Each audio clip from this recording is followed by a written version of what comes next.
This episode of Capes and Lunatics is brought to you by Tweaked Audio. Get awesome headphones, go to tweakedaudio.com and use the coupon code Southgate to get 30% off, free shipping, and a lifetime warranty. Or you can get there through the link on our website, southgatemediagroup.com.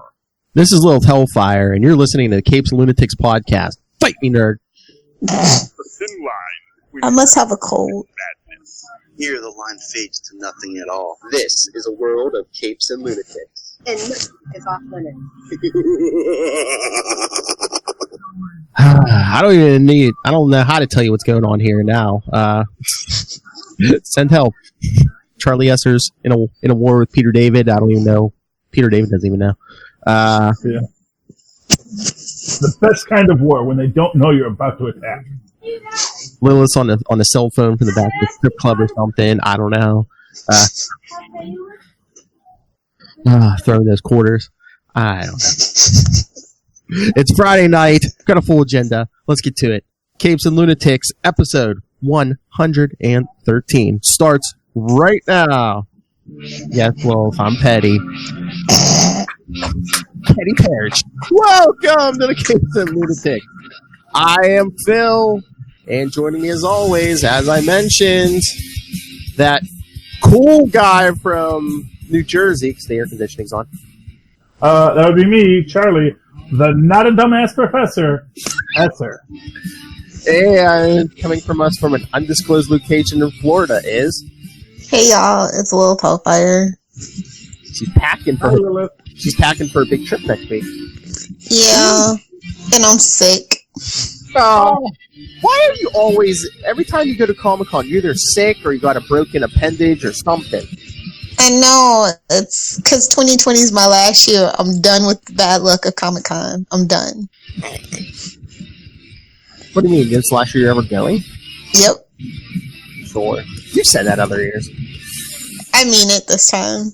Sure. Just like there's nothing I care about anymore, so. Just like, I'm never going to drink again or eat meat or sure. No. You should definitely go on a meat cleanse. Definitely. It's kind of disgusting. Even if you eat organic. Like, meat is actually kind of gross, but you need it. Like, I could never be a vegan full time. Don't you ever use it as a drop. I'll murder you. What was that? Can I get a clear off? You need meat. Anyway, it's a lot to talk about. Yes, let's get to I know the hot button topic because it's going to set both of you off. Mm-hmm. 2 words. Watch, people. We're going to go to the races with 2 words. HBO MAX. F-U. That was not a drop. That was actually here. Oh, okay. Yeah. Okay, here's what I'm going to tell you about HBO Max. This is like the smartest thing AOL has ever done. AOL. It's AOL. Everything else, just call them AOL.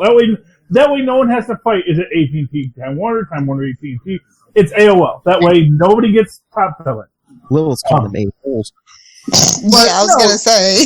So, and it appears what they're doing is they're going to have their Disney Plus bundled service, called HBO Max, which is going to be the HBO, probably the Showtime, Showtime Cinemax bundle, the Time Warner bundle, the WB bundle, the DCU bundle, all in one thing. It'll probably cost you like... Only it's not DCU, really, because you can't have DC Unlimited if you don't have the comic books. So it's like you need the app for the comic. You're assuming they're not going to have that. No, they did. They already said that they're not going to do that. They're leaving that app for just the comic books. Yeah, I was going to say, didn't they say DC Universe is still going to be its own separate thing? Well, yeah, I think DC Universe... But no, the shows are going to be available for like an extra $2 or something. On HBO Max or whatever. Yeah. Huh. Okay, so they're going to allow you to build your own platform. Yeah. And I think that's what it is. So if all you want is DCU, you can just have your DCU. But if you want these other products, you can build off of this HBO Max product and add you can add the Boomerang channel for probably, like they say, like $2 extra a month. No, Boomerang's always going to be its own thing just because it's a pure moneymaker off of that nostalgia. Like, they're never going to integrate that. Did they say that, Lilith, or are you just assuming that? Oh, never assume he's saying. Well, yeah, because honestly, it makes sense to me since But this is Warner Brothers we're talking about. Well, yes, you're talking about sense, and this is AT&T not knowing what to do with their properties at the moment. What I'm saying, well, okay, then let's say this could make sense if they're doing what I think they're doing, which is having a buildable product based off of the HBO framework, which I said they should, because that is their main streaming service, is HBO. They have a named streaming service that people go, oh yeah, HBO Go. People have that. They share the passwords. It's different than HBO Go. Well, no, it's HBO Go plus other things.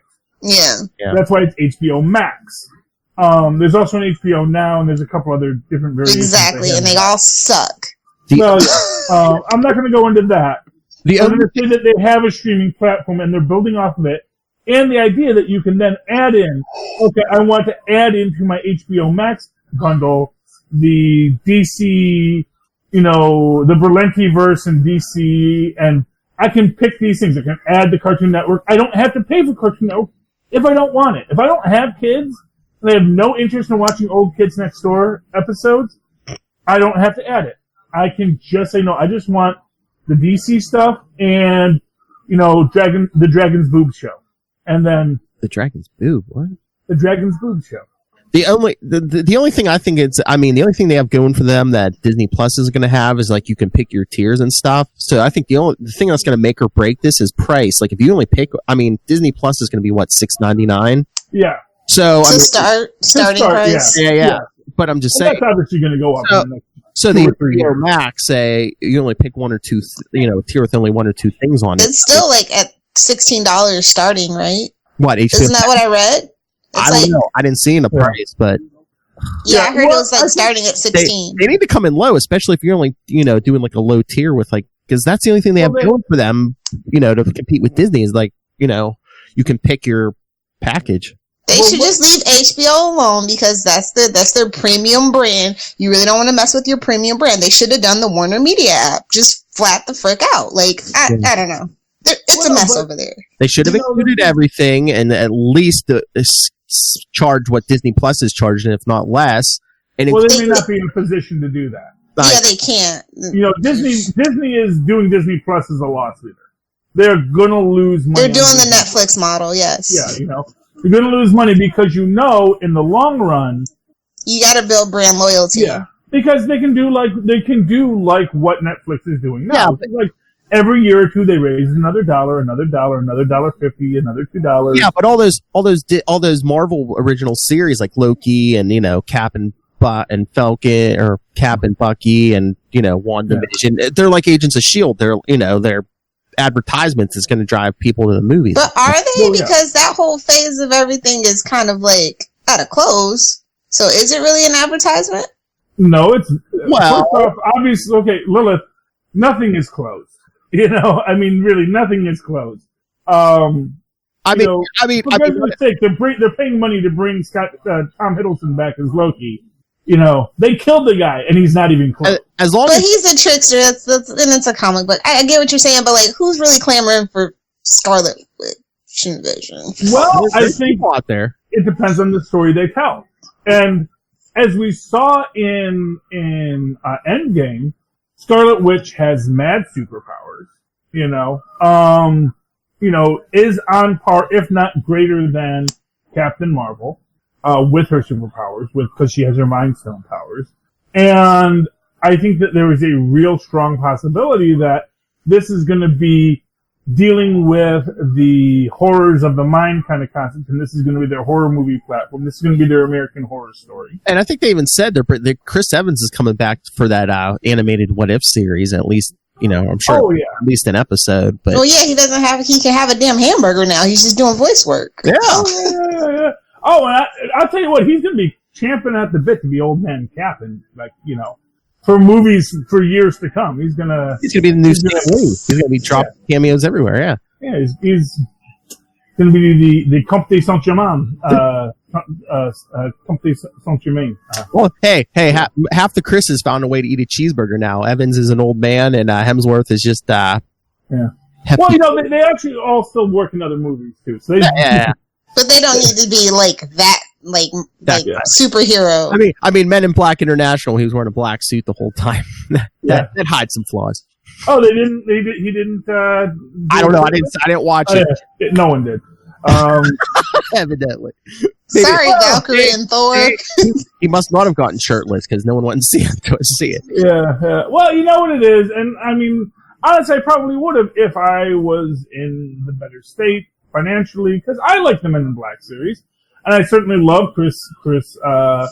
If it ain't Will Smith and Tommy Jones, it ain't Men in Black. Eat it. Oh, it's like they dropped it at like a big... The cartoon was good though. Not gonna lie, the cartoon was good. They should have waited till maybe the fall to drop that, because I know it's summer movie season, but I mean, you have your end games and you're far from... Yeah, Men in Black is not like a tent pole anymore, no matter who you put in it.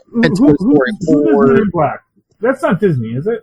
No, I don't think so. No, yeah, so it was someone trying to be a Disney, and it's like, you can't be a Disney if you're competing with Disney, you know? Yeah. Because if they had dropped that in September, I think that would have been a big hit. Yeah, when you don't have like as many big blockbusters at a certain time, I mean, that would have been way better, I think, just because there wouldn't be that much competition. Exactly.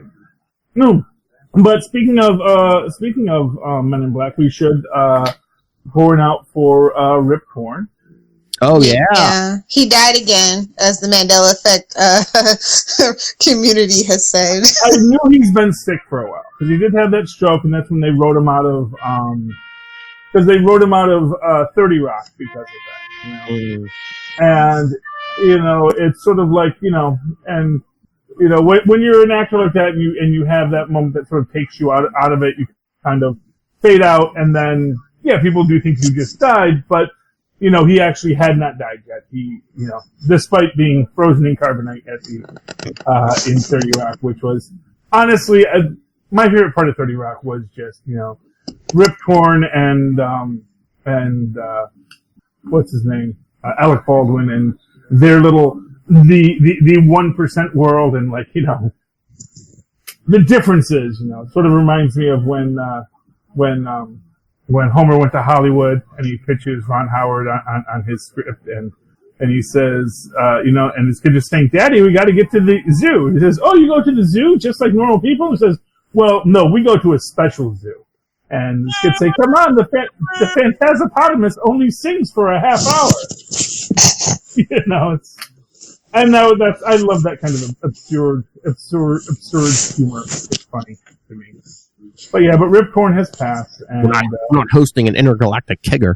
Yeah, he will be missed. And honestly, I'll tell you there, you know, see, I would have actually liked to have seen it, because I would have liked to see how, was it James? Who was playing M in that? Was that Judi Dench, or in the new Men in Black? The new M. Yeah. Who was playing the Rip Torn? The Rip Torn part. It was a woman. It was a British female. I don't think it was Judi. So yeah, it was probably Dame Judi. Yeah, that's what I was thinking, but it might not have been. It might have been one of the other dames. All those dames over there in England. I'm looking it up. Yeah, dame, which is the female equivalent of sir.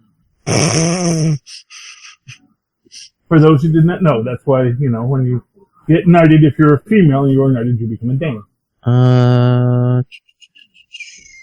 Is it Emma Thompson? Oh. That sounds right. As Agent Doe? Yes. Okay, so Emma Thompson, there we go.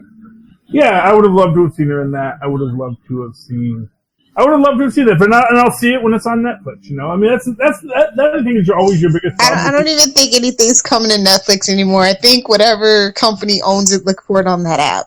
We're going the way of cable, and that's unfortunate. Yeah, I think Netflix has still got a lot of fight in them. I don't know. Have you seen the movies? I mean, I know you're a Tubi guy. I like Tubi too, but I already have Tubi. I need Netflix to be Netflix. Well, yeah. I need Netflix to be 2009 Netflix, where it had everything. It hardly has anything. Like, I think I've seen finished they have Netflix. They have a lot of original programming now. Which all sucks, outside of Sabrina and a couple other things. And Stranger Things Season 4, you're their only hope. Yeah, basically. You know, well, I mean, Netflix has a lot of stuff. It does have some. I mean, it After season 5 of Lucifer, I might be canceling my subscription. I know you don't care about this, but it still has all the Marvel movies. And but if you buy once Disney Plus hits, you'll probably have all those on Disney Plus though.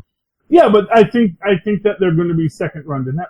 Yeah, I know you're buying Disney Plus, so I mean, if you're keeping Netflix for the Marvel movies, I mean, that's kind of. Well, I'm keeping Netflix for all the original content that Netflix has. Yeah. You know, they just take too long to drop. I'm kind of like I'm over streaming. I think I'm just over everything. But yeah, that could be the case. Once Lucifer season 5's done, I think I'm cutting that. Yeah, actually, you know, me and my wife we've been watching the IMDb streaming platform, which comes with Amazon Prime now. Yeah, that's pretty cool. It's got Columbo, and it makes me feel like a little kid. Yeah, it's my me TV, if you will. Yeah, well, the thing is like, you know, we have some broadcast channels with Columbo. We don't have a cable channel with Columbo anymore, because Hallmark is now doing Christmas in July. I don't know why you need to put that on the Hallmark Mystery Channel. That's my thing. It's like, you have Hallmark another needed thing content. Like they wanted to build their content backlog, so. Because what do you think gets the ratings over there, especially with the ladies? It's not Columbo. It's actually those movies. My lady, it's people getting murdered. That's what. Oh, then you've got the ID channel for all that. I don't know if we have that on investigative murder porn. Thank you, South Park. I don't know if we have that on the AT&T DirecTV Now app, but thank you, little Hellfire, our expert on all forms of porn.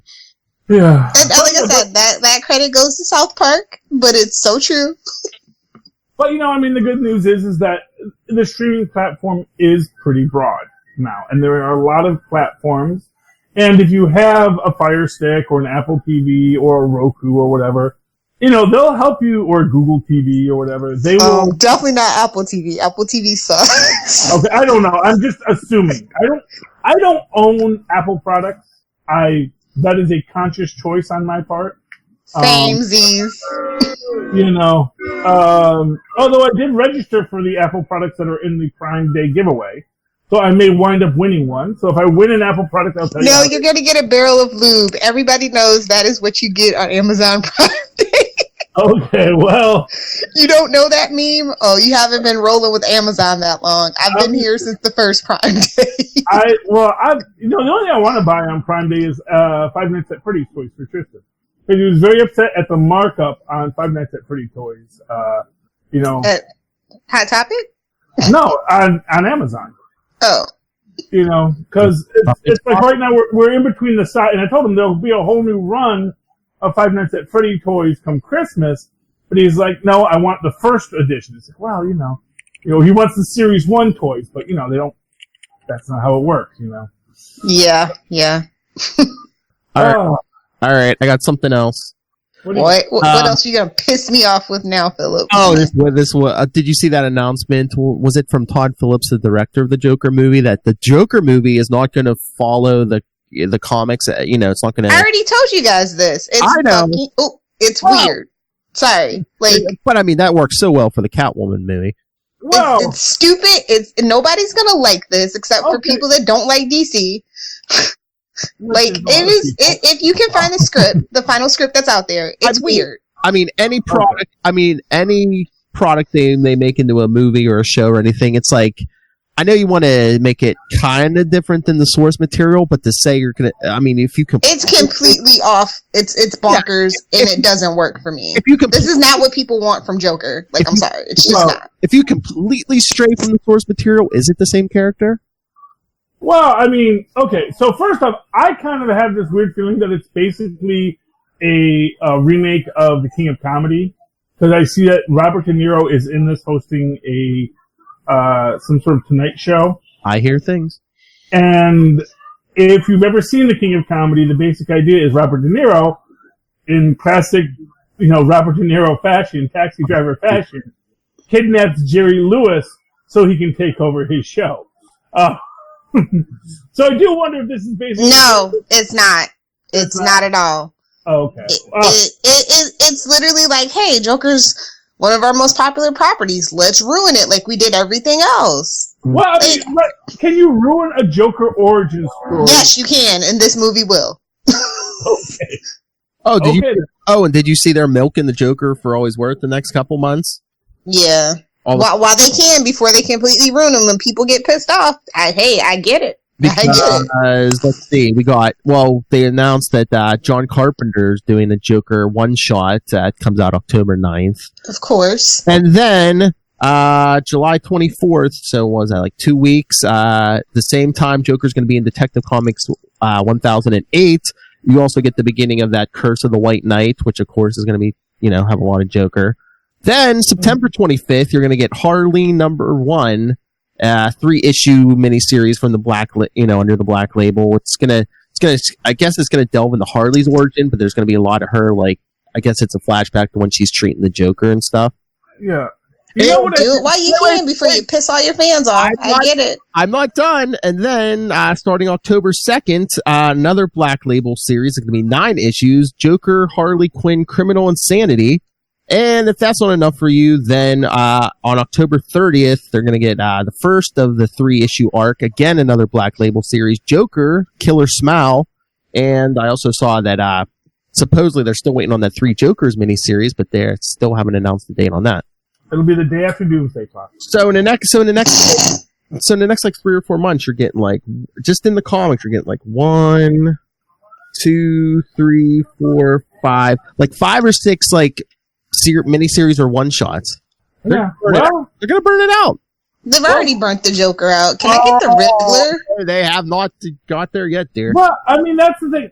Here's the thing. And, okay, at a certain point, and this is actually, I've been binging YouTube a lot lately, and like various comic book authoritarians discussing the history of things, and it's sort of like 66 Batman, where made a lot of comic nerds very mad, but increased Batman's sales by like 1,000,000%. That because of the popularity of Batman 66, Batman's sales went up. Did they? I thought they went down. Yeah. Is that after the show went off the air? That was after the show went off the air. Okay.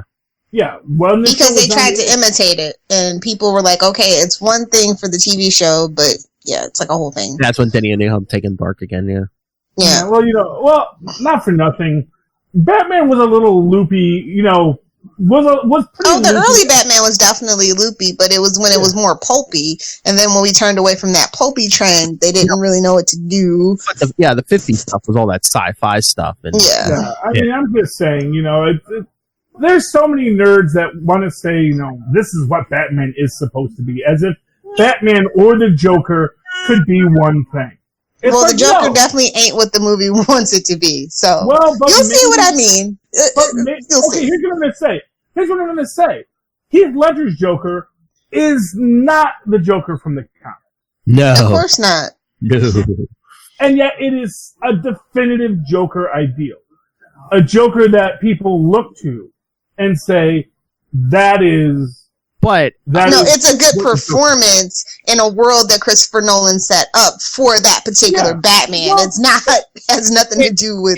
And too, it's like, oh, that poor man, and because after death. No, it was not. Even if he was still alive, no, he did a great performance. He did a good job, but too, again, I mean, it's not like he's not comic accurate, but it's kind of like the comics, just to the fact it's like, oh, we don't have an origin, we don't know where this guy came from. Yeah, the way they set it up. Except we do know where he came from. He does have an origin. He always had an origin. When? What? He's had an origin. The Joker had the first telling of his origin, which I believe it was the Jack Napier origin, sometime in the 50s, where he's dumped into the vat of chemicals at Ace Chemicals by Batman. Yeah. But before that, you really don't. I mean, it's like, oh, some nameless crook goes into a vat and then he comes. It's almost like the Vulture. Hey, we should probably get on that. Yeah, well, no, but I mean, really, what's the Penguin's origin? Did we have a Penguin's origin before someone decided what it was going to be? I don't, and we certainly didn't have. I don't think we ever had a Penguin origin until Batman. What was that?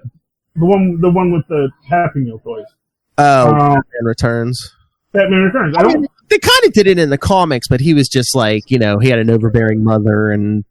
Yeah, I don't know, but I'm going to say, not that he also completely changed Penguin's origin, so that now he's some kind of weird penguin boy. Mutant, yeah. Yeah, and then that becomes his origin. Not in the comics. Yeah, never. Well, I don't know. He's not in DC Comics with us. How cute is that? I know. Let me put it to you this way. I've seen them draw him, they drew him a lot more grotesque at various points after that. So he became much more of a grotesque penguin than what his original penguin was. I mean, there were times he was ugly, but he wasn't like a mutated penguin thing or whatever. Yeah, I think Very so. man.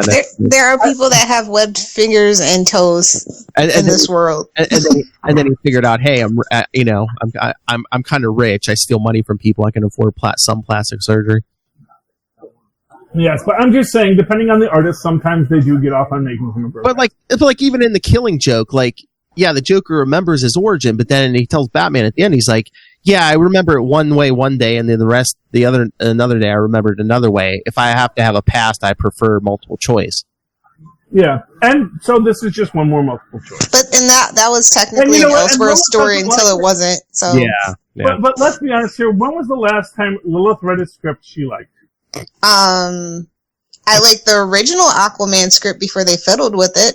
I like the original Wonder Woman script before they fiddled with it. I liked Wonder Woman 84 before they fiddled with it. Okay. So she likes all of them. I like a lot of the original intellectual properties that'll probably never see the light of day until 2025 when this whole bubble bursts or whatever, when people get that people are tired of certain things. So basically, Lois likes this stuff before the suits get involved and have to. Yeah. Okay. I mean, entirely possible. Although then again, I think that film is such a visual medium. It can be hard to go from a script to what it would actually look like on screen. No, a lot of the stuff's arbitrary, and it is what it is. Yeah, it's like you can read a really great script, but then you have to ask, am I loving this script because of the dialogue and this character-driven stuff there? But then is that going to translate when it's, us running down the street, and then it just becomes, I just don't like Batman and Robin talking, that's all I'm saying. I think that there's a lot of choices that have to be made in film that are not always easy to make. I just don't buy Jason Momoa as Aquaman. Fight me, nerds. Okay. Fight me, housewife nerds. Like I said, it was Jason Momoa being Jason Momoa on a CGI screen. It was fun. Don't get me wrong. It makes people take Aquaman a little, and a little more seriously, if you will, if that's the word I'm looking for, or whatever. It gave him a little more of a bump as a character, but I don't think it was worth it to real Aquaman fans to have Jason Momoa as Aquaman. I mean, they've been doing scraggly hair, bearded Aquaman for a while in the comics. Oh yeah, but not to that extent. It's a whole thing. I don't want to get into it. Like, I feel like Jason Momoa needs to be canceled, and I'm not even down with the cancel call out culture. But I'm over it. I'm over it. I hope they recast Aquaman. I'll leave it at that. Like I said about Ben Affleck, you guys will see. You'll see what I mean eventually. I still say I thought Ben Affleck was a fine Batman. I didn't say anything about Batman about why he had to go. Yeah. Well, Although, you know what? That Daredevil movie was on TV the other night, and I know that thing has its problems, but I don't know. I kind of like Affleck better as Daredevil than Batman.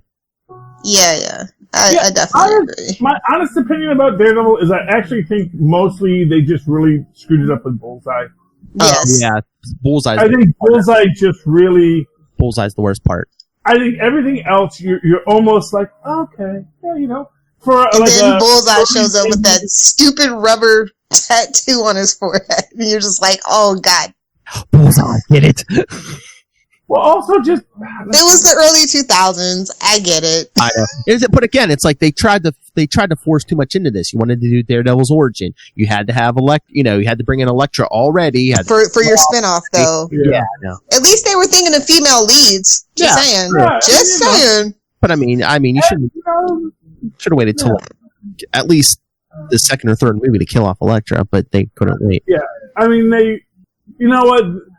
Elektra. They had a plan and it just didn't work. I appreciate it. Is all that I can say. They wanted a female lead, but they also wanted man pain, because it's like you've been with her for 5 minutes and it's just like Yeah.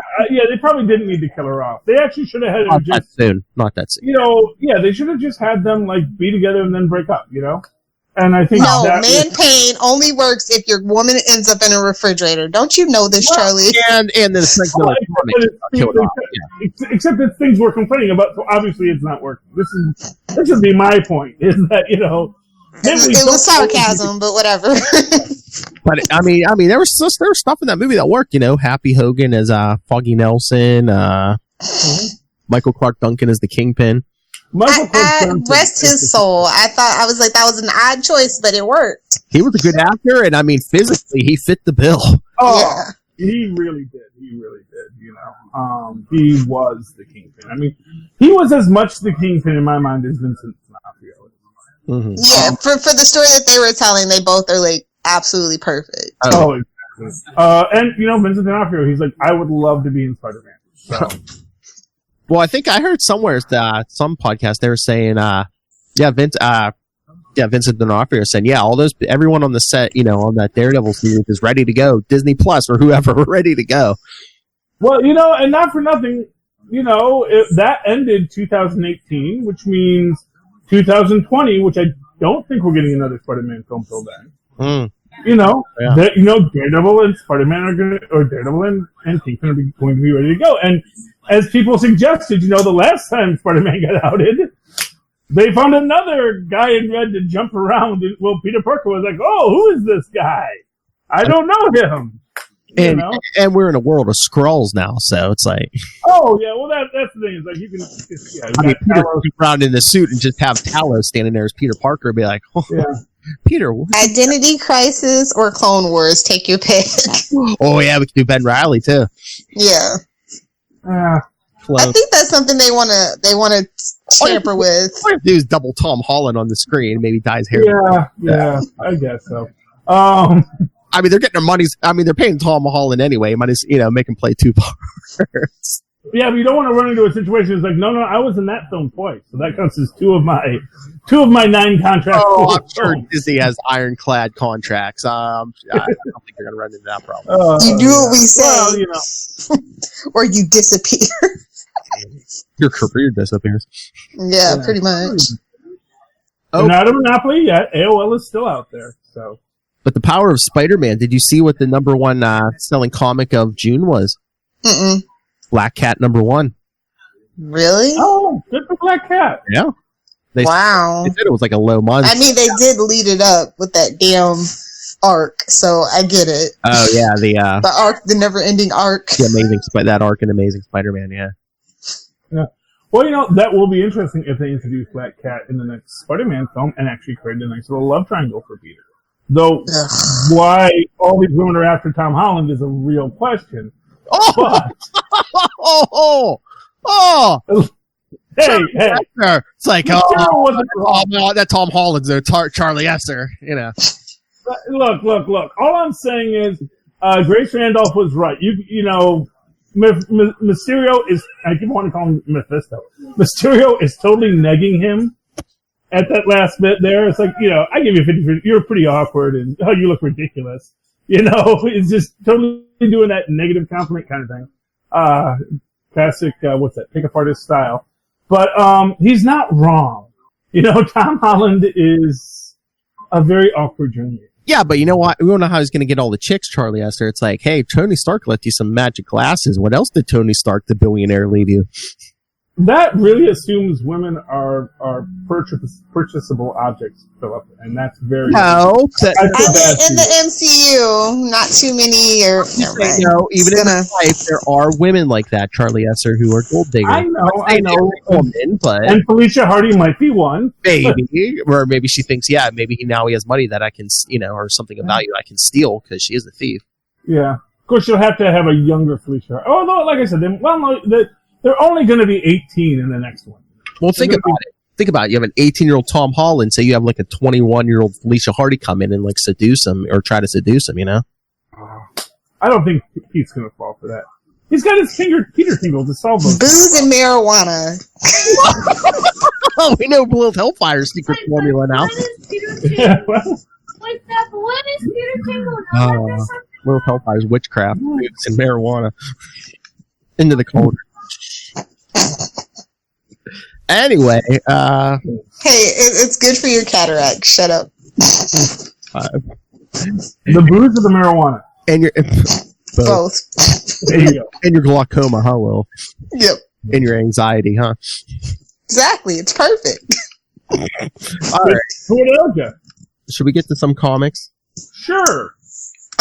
Yeah. Lil's like, I'm chomping at the bit. Dear DC.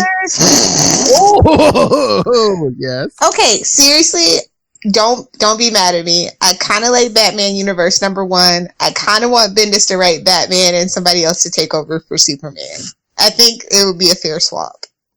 I mean, I can see that. I'd be willing to give it a try, but that's the other thing I was. He did the Riddler. It was really cute. I really liked Batman Universe #1. That's the original stuff from those Walmart issues. Yeah. They're putting them for comic shops now, so I was like, is the Walmart thing not working? Or Yeah, it's definitely not working. Because I forgot about it. And it's never at the front counter anymore. Oh, every time I'm there at mine, I see. I go to like 5 different Walmarts because I collect stuff and yeah.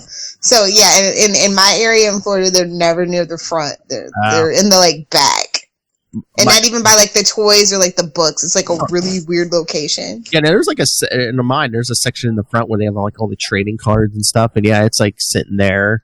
But it, like, I swear, it doesn't seem like I never see anyone buying them. I always see a bunch just sitting there. Yeah. So I don't think that was working. It was a nice try. Which I would buy them, but it's like, what's the price? I mean, those things are kind of, what are they, like $5 or something? Yeah. And it's like, there's only one original story in it. Like, everything else in it is like reprints of stuff I already have. So I might print. I mean, if it's really hard to find those online because it is the one original story. Yeah. So I wonder if that's why. There's because it's just the original stuff they're printing for shops, right? Yeah. I wonder if that's why they're doing it. If people aren't picking it up because they're like, well, I have all this stuff, all the. Well, also, I feel weird about buying comics at Walmart. It's like I'll buy dinner, fireworks, and liquor at Walmart, but I don't know. It doesn't feel the same buying a comic book. Yeah. At Walmart. It just doesn't. It's a gross vibe. I got that first part of the Bendis when it was at Walmart. What was it, last year or whatever? Yeah. The only thing I really know about Walmart is that there are allegedly Walmart, and this I know from Kristen, there are allegedly Walmart exclusive FAF toys that we can never find at Walmart. Have you tried Walmart.com? Yeah, I was going to say, a lot of times. Yeah, I mean, I think we did, because what was it? We were trying to find Lefty. I don't think we could find them on Walmart.com. Because I swear, like, half the stuff... Well, see, that's the thing, the collector stuff, like, you have to go to small town Walmarts where there's not, like, a big collector's market. That's why I go to, like, 5 different ones, like, an hour away from my house. Unfortunately, I live in Market 1. I mean, I literally have to go, like, past Philadelphia.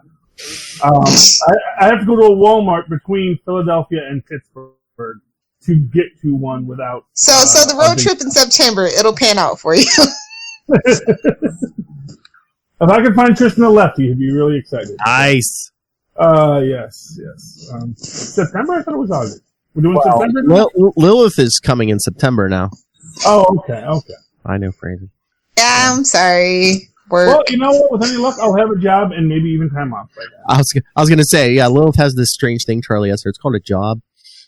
I've heard people. Well, I'm always starting a new one, so it's like you got your 90-day probation, and I always like, hey, I got something to do. Out the door. I feel you, Lola. So don't get me wrong, because I'm right there with you on that. So yeah, I mean, right now I'm trying to get the job, and then it's a bear out there. So I hear you. So Lil, that Batman Universe #1, like how many different issues of the Walmart stuff does it have? I mean, how many chapters or whatever is in it? I think they put them all together. It wasn't that many, from my understanding. Yeah, I mean, there was like 4 or 5. What was the price on it? It was $5. Okay. I guess it wasn't too bad. Wait, no, it's 2. Oh, it's only 2 stories, but it was like really big good stories actually though. Okay. It's got Deathstroke, it's got Green Arrow. Like I said, it's got Riddler, and it's a Fabergé egg. I love Fabergé eggs. So I was like, oh, this is really cute. And also it had Jenny Hex. So I was just like, oh, I'm actually, if you don't know, I'm a fan of Jonah Hex, and I swear the movie's not that bad. You should watch it. Wait, is Jonah Hex or Jenny Hex? Jenny Hex. Okay. Oh yeah, Yeah, no, that's our modern day descendant of Jonah Hex. Yeah. because isn't she the one in Young Justice? No. Mm-hmm. Yeah. Exactly. Do you think they're gonna melt her face eventually? No. For just for the adaptational attractiveness factor, I think they're just gonna stop doing weird stuff like that. And Young Justice is in that Wonder Comics. You think they're going to go that dark in Wonder Comics?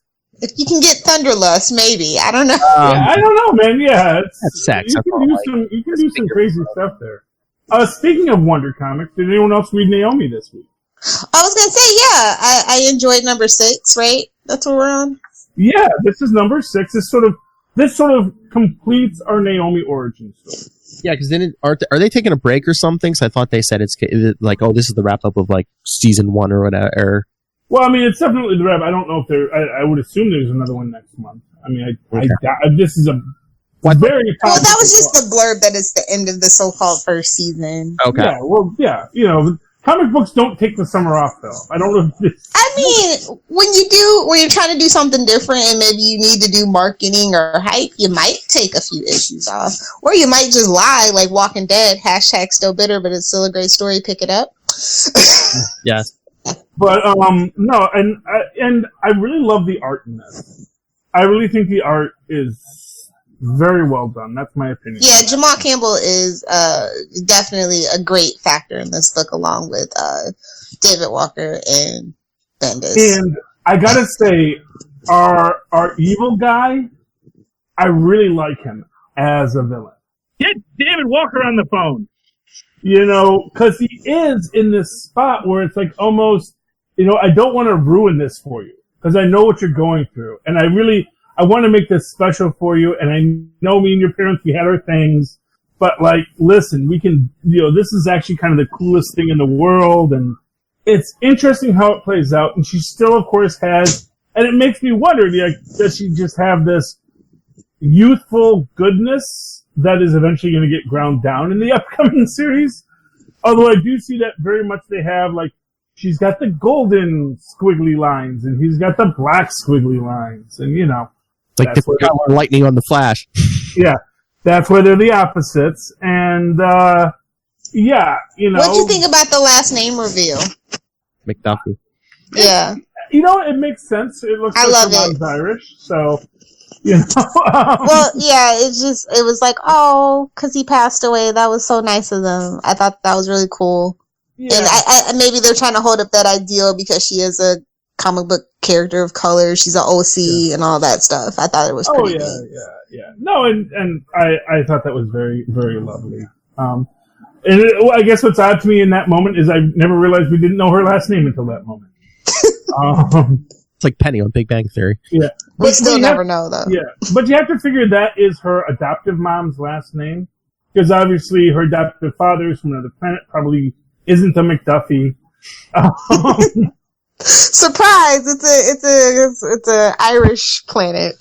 Yeah. That's where all the Irish people actually come from. Surprise! Yeah. So yeah, I really like this. I mean, like I said, the art, and I never talk about how good the artwork is. I really thought the artwork was just so beautiful. You know, the use of the flow between panels, the breaking of panels by certain, you know, structures within it. It's just really monumentally done. And this Akira character who is opening the gates, I still don't trust that person. I'm just going to say that right now. I'm going on record. I do not trust this Akira person. As I recall, that's like the person that's like the super genius. That was their power. That person is never someone you really want to trust. I'm just throwing that out there. You know, the most surprising thing about this series, though, because it's Bendis, is that we get a lot of showing rather than telling, especially via narration form and dialogue, because Bendis is usually a very dialogue-heavy guy. So I really do feel like David did kind of balance him out. I mean, sometimes Bendis is A lot of the time, he is very talky. Other times, there's just people staring at each other for 9 panels. Yeah, I mean, not for nothing. I am 100% certain that the collaboration, it's like a Lee Kirby collaboration where I'm not gonna, that they trust each other enough that I think Bendis is letting Walker do a lot of the work.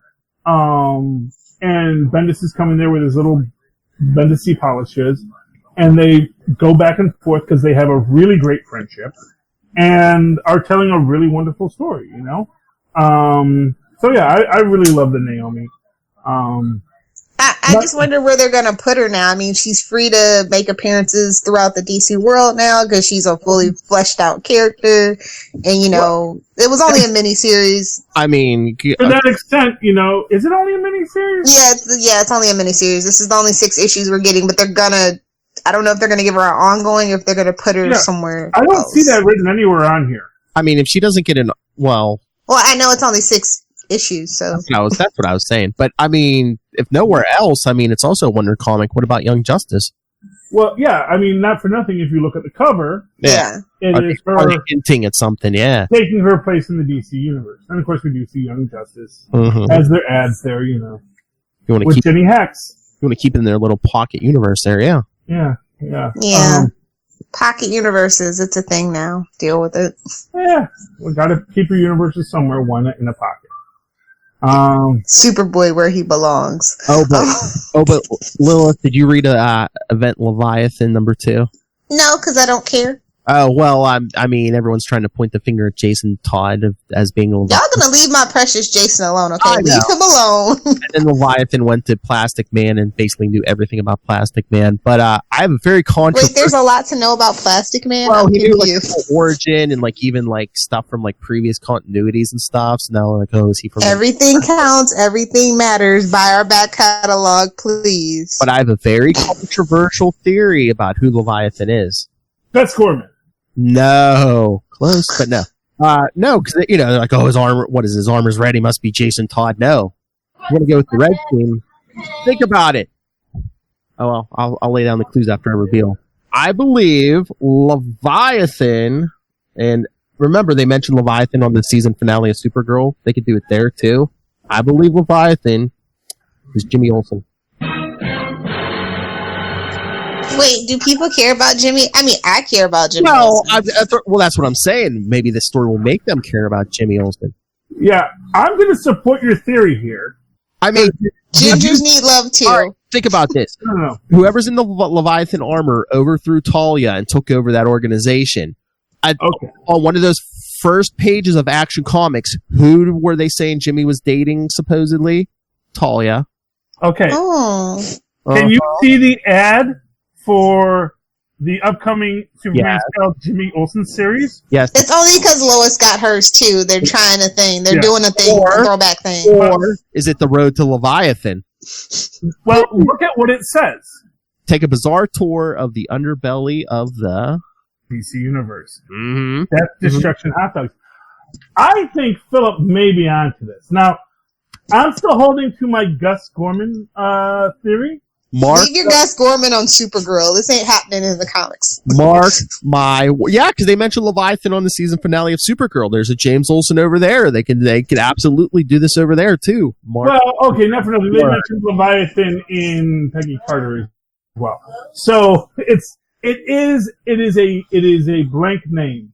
I would not Hashtag Supernatural fans are squealing right now. Yes. I dropped something into that CW universe that's still ongoing in the comics, and Well, because they don't always. They're rubbing their Bendis all over it.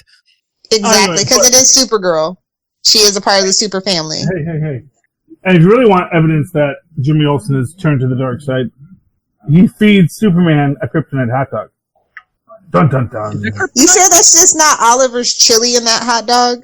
I was gonna say, it's like brown. It's not green. Well, maybe it's like a poop. Well, I'm just saying, it's certainly in agreeing with Superman's, It's got Oliver's chili on top. That's my headcanon. Crazy. But yeah. Maybe. I'm just saying, But yeah, they're sizing everything. For what it's worth, I mean, I'll go you even another weird one, it also could be Ambush Bug. If there's someone What's Ambush Bug's motivation for that, though? To get back in the comics, same as Blonde Phantom.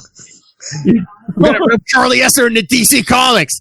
You know, I'm just saying, if you're gonna have a character who knows past continuities, yeah, no longer canon. Charlie, you don't want Ambush Bug to be Leviathan because it's the whole Bendis thing. I mean, if Bendis does Ambush Bug, he's gonna be like, you know, a cutter or something, or what I'm going to tell you is that because it's Bendis, that's why I do think it's Gus Gordon. Because I do think Bendis is going to Nuclear Man for like 2 seconds in a Superman book not too long ago.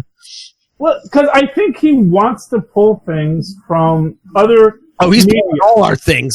And I think he wants to say, here's how you can redeem these ideas. Here's how you pull them from something else into something new. And that's, you know, that's what a lot of writers want to do when they do this kind of stuff. They want to bring something new into the game. But I mean, and to Lilith's point, she's like, well, how many people care about Jimmy Olsen? I think this, you know, they're like, well, hey, I don't know how far we can take him as a good guy in the DC universe. Exactly. So let's make. And plus, he's a ginger. He's an evil alien, obviously. Well, anyway, so let's make him Leviathan. And they're. Again, he was supposedly he was dating Talia for 2 seconds. You know, when Bendis is writing Action Comics, so he was in the. Let's talk about my other favorite redhead, Red Hood and the Outlaws number 36. I'm actually kind of digging this whole penguin thing. Yeah, but did they end that for Year of the Villain though? No, I don't think so. Well, he kind of put his friends in charge of the. It's going to a Lex Luthor thing, and this is like one of my secret ships. So I'm like, yes, let's do this. Jason Todd and Lex Luthor team up. I want it. They're doing the Year of the Villain thing, and I guess because spoilers at the end of this issue of Red Hood, Lex comes to him like he's been coming to everyone and says he wants Red Hood to train the troops because you were trained by Batman. Exactly. So I'm like kind of here for it. So does everyone just know who Batman is now? No, but everyone knows Batman's a badass, so, you know. No, but like do people? Because if they know Red Hood is Jason Todd Robin, it's very weird. It's like people don't know Bruce Wayne's Batman, but they know Nightwing was a Robin, Jason Todd was a Robin. I mean, I don't even know if Jason Todd is like, but Lex came to Red Hood. I don't know if he knows Red Hood's identity. He might know Red Hood was a Robin, but he might not know Jason Todd is Red Hood. Lex Luthor knows everything. He's just holding it close to the vest, okay? Yeah, I mean, honestly, let's just agree on that. Well, he knew everyone's like, he was in the Justice League for how long? Exactly. Quietly. Is that canon? Wait, is that canon? Does it matter? I don't know. It was like in the New 52. It's who knows? I'm sure Lex Luthor knows that. You know, yes. I'm sure that Lex Luthor knows everybody's secret identity. But Lex Luthor might just secretly be Batman for all we know at this point. Dare you? Just puts on that little wig, and then he says, "Oh, I'm Wastrel Bruce Wayne." To be a privileged wastrel. Oh, jeez. Lilith, did you read the 60-page Amazing Spider-Man 25? Of course I did. Who's the mystery guy? I don't know. I don't really care. Like, no offense. Like, Amazing Spider-Man, it's a good book, but it's just not my Spider-Man book. Is it someone we saw? I mean, it's this bandaged figure from hell, supposedly, who brought Mysterio back to life. It's Uncle Ben. He knows who Pete... But it's Mephisto and Uncle Ben's skin. It's fine. It's not a drill. It's happening, people. Maybe it's Jason McIndoe. Oh no. You know what? Probably. I heard a lot of people had issues with this. Maybe it's an earlier version of Ben Reilly. Ben Reilly's alive, though. This guy's, like, kind of from... Yeah, well, is Ben Reilly alive, or does he just... Yeah, remember Otto kind of fixed him at the end of... No. Ben Reilly died X number of times. Oh, yeah, like 20-some times, yeah. So it's this... As I always say, does each clone get its new soul, or is one soul spread around all these clones? Well, when this past Ben Reilly series, like, Death came to him and was like, yeah, your soul's all black and charred. And, you know, I think she said, even if you, like, die again, you're going to go full-on evil. But I guess Otto must have fixed okay, but not for nothing. That doesn't mean that's Ben Reilly's soul getting recycled or coming back out of hell. It just means that his soul is getting corrupted by cheating death. Well, you want it both ways. You want it both ways. His soul's getting tainted, but is it still his same soul? It's like, well... Well, yeah, well... Shouldn't it be clean? If you're getting a new soul every time, shouldn't it be clean every time? Well, I don't know. Is your soul clean at birth? I mean, that's this idea. Like, he's being imprinted. It's this idea. When the wizard makes a clone, his clones all have his memories, all have his history. They believe they are themselves.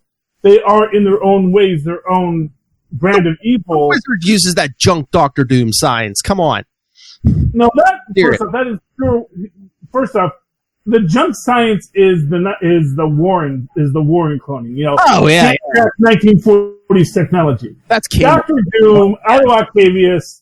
Everybody else knows this, and honestly, I think most of the time they just sort of laugh at Warren because he can't freaking clone anything. Well, they retconned that during the Clone Saga too, where he was like a student of the High Evolutionary, and let's not get started on him. Yeah, High Evolutionary. That's just sometimes he's good at his job, depending who's writing the story. But he is as much of a villain as he needs to be, because he's crazy. Because you can't just evolve yourself out of things, you know. That doesn't work. That you can't gain like enlightenment through evolution. That was his problem. He assumed evolution was a line, not just a thing. You know? So a fundamental philosophical misunderstanding of what evolution is. But that's for super connectivity. I'm glad they're trying to do something with MJ, but I just feel like it's not the right thing to do with MJ. Oh yeah, her and Carly took down the female Electro. Yeah. Oh, and you know where they took her? You know where Mary Jane took down the female Electro? Charlie Esser. This will get through this issue. Electric Avenue. I'm sorry, where? The musical of the Fantastic Four musical. Oh, Fantastic Four musical. Yeah. Turn on the light. What now? They have the name of it? I don't think they showed the name. It's clobbering time? What? And so are they bringing back pure. Are they bringing back Mary Jane's acting career too? Yeah, sure, why not? They need something to do with Mary Jane for sure. She had a soap opera. She could do a sitcom. Oh, I'd love to see her. Her and Hellcat need to get together. Oh! I would love that. I would love to see her and Patsy Walker. What would you call that book? Two redheads in a sitcom. Yeah, there we go. Two redheads in a pizza parlor. And then they have a guy in there that kind of looks like Ryan Reynolds, who's secretly Deadpool. Mary Jane, Patsy, and Deadpool. That is a book that writes itself. Yeah. I would love to see MG get back into acting. You know, it was what her passion was, and she should do that. You know. And then there's a backup with J. Jonah Jameson saying, you know, now he knows who that Peter Spider-Man is. Like, hey, come on, there's something weird going on down the street from me. You got to check this out. Yeah, well, that's why most superheroes don't have a speed dial. So Jonah's going from like hating him to be like, hey, I'm going to make you a good superhero. Well, you know what? Times are changing. One wonders if they'll incorporate that into the third movie or not. I was going to say dailybugle.net. I wonder if they own that website. I'm pretty sure they do. Oh, I'm sure they do. I never bothered to go to it because I'm not 6 anymore, but... I was going to say, I'm sure even if there's nothing there, I'm sure they locked it up so no one else could take it. Yeah. Unlike that Avengers Endgame. What? Didn't they have to buy that from somebody or something? Somebody had that and they had to buy it. Lilith, right now, go buy Secret Invasion. Secret Invasion. It's coming. Yes. They wouldn't read Bitterroot, or is that just me? I've been meaning to, but I'm behind. It's good. This was their Red Summer Special, so you didn't miss much this week, I'll be honest with you.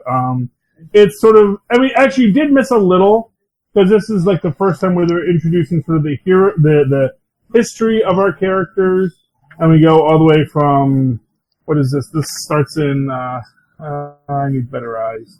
Sometime in Maryland in the 1800s, when they're on the Underground Railroad, and then we jump ahead to like Berg when he was little, and he has a stutter. This is before and his father, lets him into the secret arsenal, and the secret arsenal is, of course, the library, because that's where the real power is.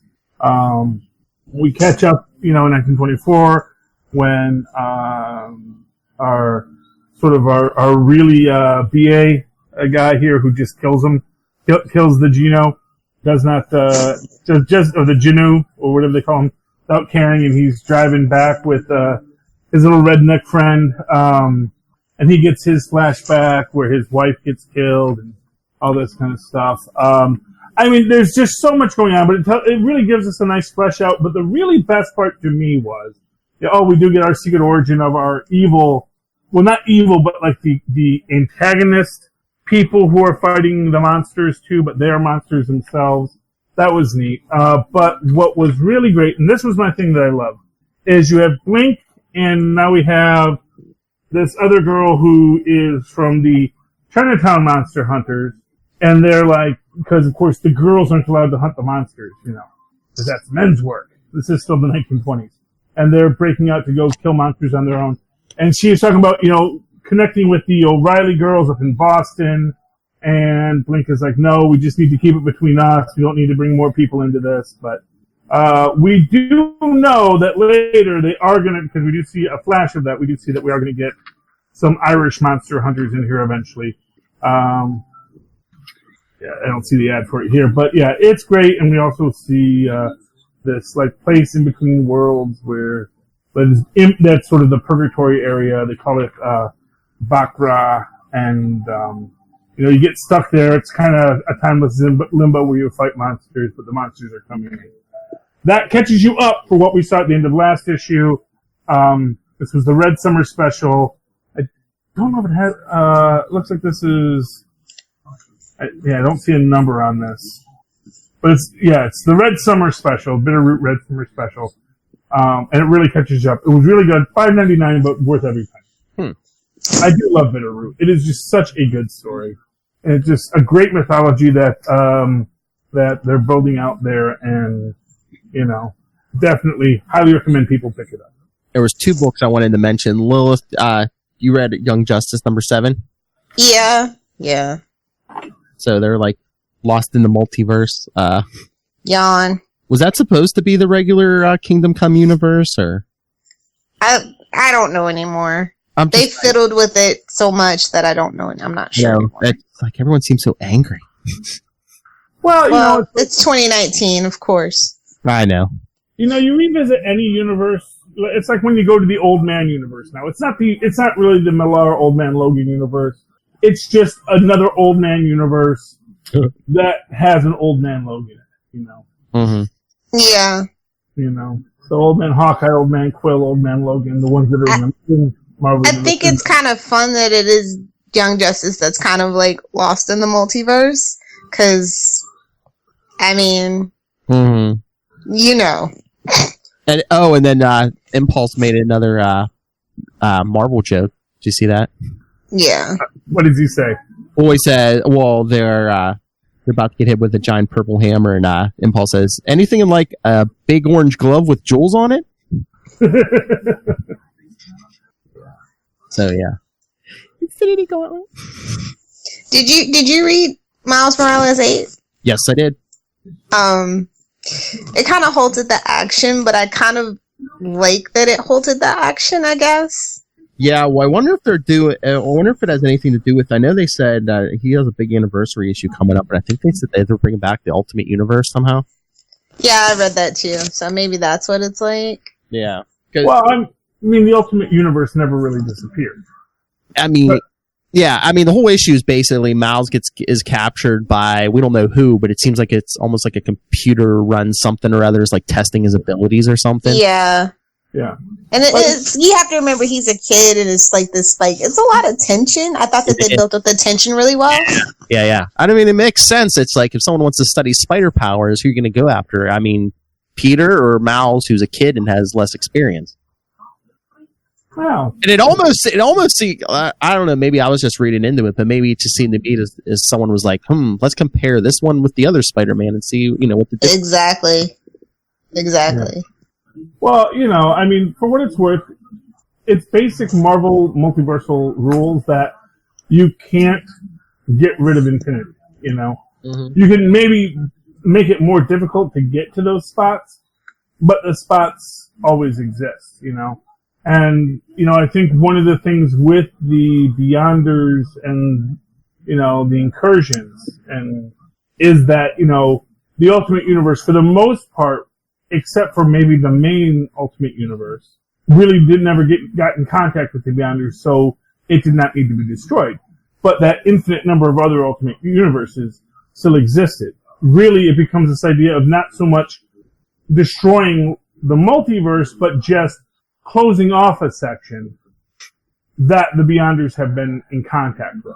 Like that once you can break away from those, then you can sort of recoup. You know? Like when they put the sign up, bathroom closed for cleaning. Exactly. Pretty much, you know. Well, you know, like I say, you know, I mean, I still cling to my headcanon that, you know, there's the Beyonder, and then just he touched a multiversal universe, and it just broke his mind. He touched it in a bag. And everything is just him trying to fix himself. It's just, it's hard. It's impossible. Well, and he made friends with Miles. Miles brought him what, a cheeseburger? No, that was Molecule Man. Molecule. Yeah. Molecule Man and the Beyonder aren't the same person. I know. They are linked up. But I was maybe through that. Somebody maybe saved that Ultimate Universe for Miles. Yeah. Brought his mom back to life. She died in the Ultimate Universe. What it is, it's that one Miles from that one universe. You know, so it's like, it's not even just all the Mileses. It's just this specific Miles. That's why he got to go to what is going to be the one populated by the survivors of, you know, the Secret Wars world, you know. Mm-hmm. So are they all from 616? Are they all from any other place? We don't really know. But the Beyonders and the Beyonder and Owen Reese are putting them back together just because they're trying to make a more ordered multiverse. But, you know, that never works out. That's pretty much what DC always tries to do. Good. I did say, I just wanted to shout out one of my, like, lesser talked about fandoms that got, like, this huge, basically almost a compendium. It's called The Magicians. It's a book series, also it's a TV show on Sci-Fi. But it's called The Magicians, Alice's Story Number 1. The price is steep at $26.99. It's from Boom Studios, but the artwork is beautiful and it's a great story with, you get Alice's perspective, something that kind of gets watered down in the TV show. So if you're like a TV show fan and you're an Alice fan, this might be the story for you. Just gonna throw that out there. What's the title again? The Magicians, Alice's Story Number 1. Okay. And, Lil, did you read Black Cat number 2? No. Oh. I'm just not interested. I won't spoil too much, but her and her team, like their job this issue is to break into Dr. Strange's house and steal something. Oh, those poor unfortunate souls. It's going to be like, don't breathe. well, they brought their own magic user with them who, I guess in the biz, they call Merlins. She's like, yeah, we need a Merlin. Oh. Who did they get? Oh, okay, I get it. I don't think it's anyone known. I never heard of this guy before. She was just some, like... So it's like an Ocean's 11, but magic? Well, at least this issue, yeah. Well, did they give a name? I might know him. Here, I'm flipping. Are they all ladies, or? It's Xander... because he does get, like, you know, some magic doodad, charges him up at the end because he calls him once he gets the power boost, he calls himself Xander the Merciless. Oh, okay. Yeah, no, I think it's some original create. Yeah, it's just Xander from Buffy the Vampire Slayer. Hey man, he's the heart. That's the most important part. He was scruffy enough in the beginning. Yeah. Anyway, okay. Anyone have any other books? Or? No. I got 3 other books, but I can talk about them on Super if you want. Yeah, save some for Super. Got Invisible Woman. Wait. IDW has Care Bears. I didn't read it yet, but Care Bears number 1 came out by IDW. So I'm going to actually pick that up because I'm a weirdo. Is it a gritty reboot of the Care Bears? I don't think it is. Okay. No, I think it's, you know what? I think it's more along the lines of what they did for My Little Pony. I think that they want to definitely reboot that Hasbro We Care situation.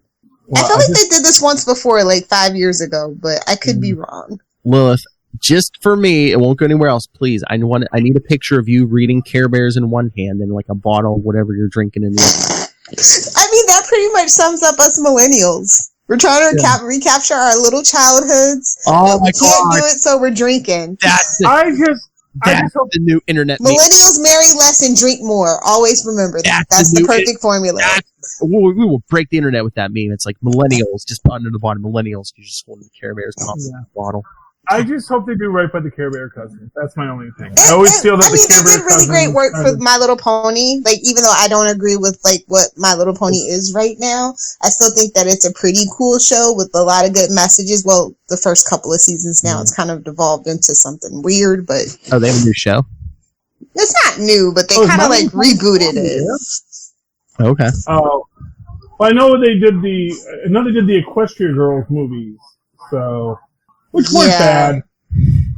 They weren't bad. I mean... But, you know, anything with a message that friendship is magic and that little girls should be friends and not enemies, I kind of want to get behind, so... Yeah, I mean, absolutely. Although there was always bronies, that one... they frighten me. Bronies frighten me. I'm sorry. Like, I just can't get into that fandom.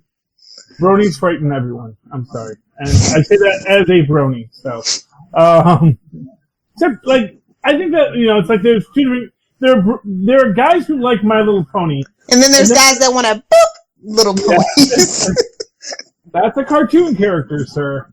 That is not what that does. It's... I mean...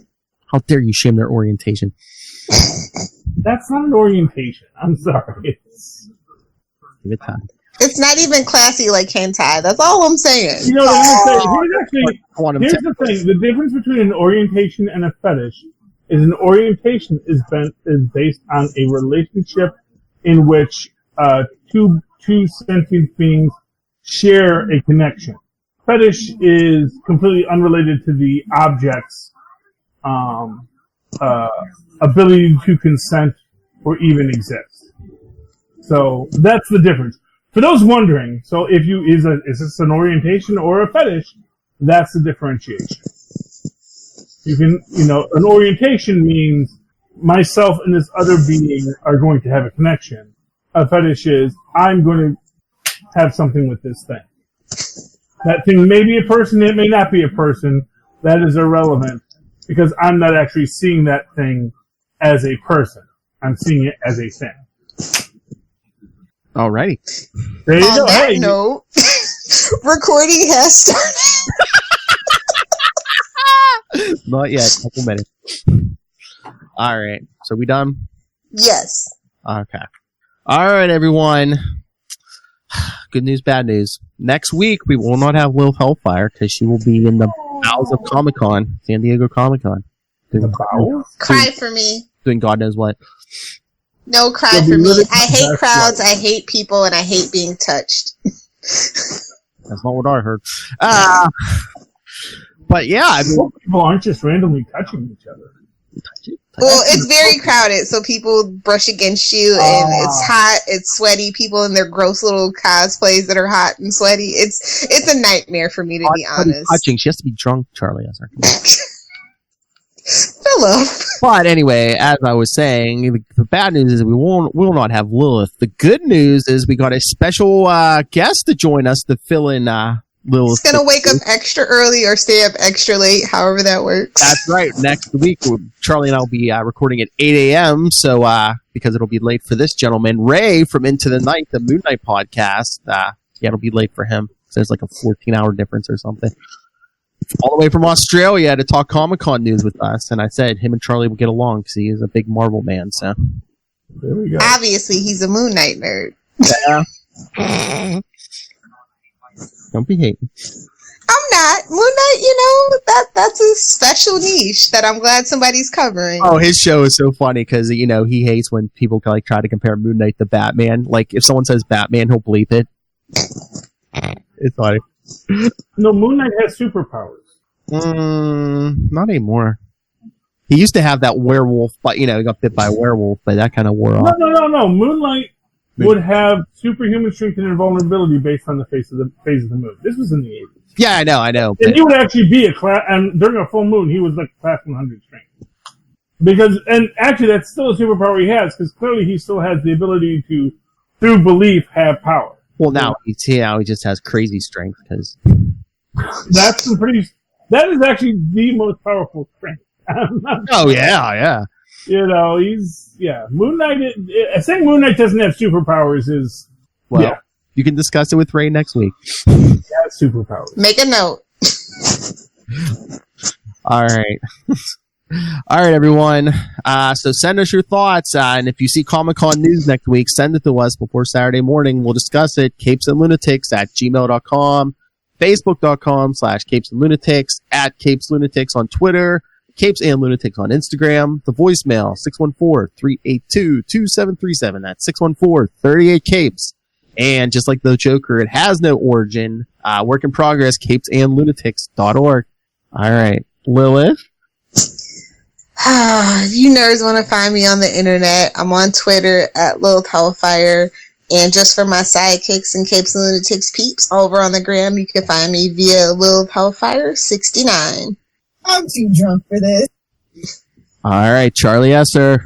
Well, if you'd like to recommend an old-fashioned email way the way Miles and Paz once said, please do so at superconnectivityblog, all one word, @gmail.com. That's superconnectivityblog, because we have a blog that'll be coming up soon. Oh, that's right. Lilith, guess what? Charlie Esser sent me a blog today, so we will have a blog going up in the next day or two. And nice. I promise Phil I'm going to try and do these once a week. Yeah, because I've been so busy. Once a month is fine, Charlie. Don't put pressure on yourself. Yes. And this week's entry is I'll put them up every day. 13,999,999 mistakes. So, look for it. That's Superconnectivity Blog, all one word, @gmail.com. Of course, follow me on the Twitter when I live tweet shows, which I will be able to do next week, because I won't be recording at 8 o'clock for Agents of S.H.I.E.L.D. @Charlie Esser. That's CHARLIE. Yeah. ESSER. Look for the 2 E's in the middle. For quality. Bing! All right. Thank you, everyone. And remember, send in your thoughts.